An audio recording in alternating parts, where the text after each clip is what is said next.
Inilah rekaman menegangkan detik-detik tank militer Ukraina meledak setelah menginjak ranjau yang ditanam pasukan resimen Kosek Rusia.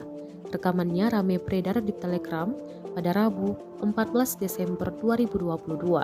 Dalam keterangan unggahan disebutkan militer Rusia kembali merusak tank T-64 angkatan bersenjata Ukraina dengan ranjau anti-tank di pinggiran Kherson. Tank tersebut membawa sejumlah prajurit di atasnya. Setelah meledak, para prajurit Ukraina segera menyelamatkan diri. Beruntung tak ada korban jiwa dalam ledakan kali ini. Perang antara pasukan militer Rusia dengan Ukraina hingga Kamis 15 Desember 2022 terhitung telah berlangsung 295 hari lamanya.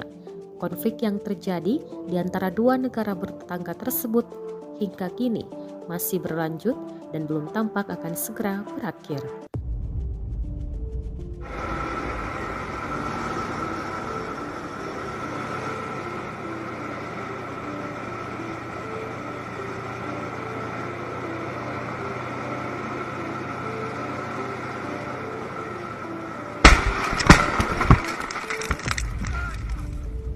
Biong.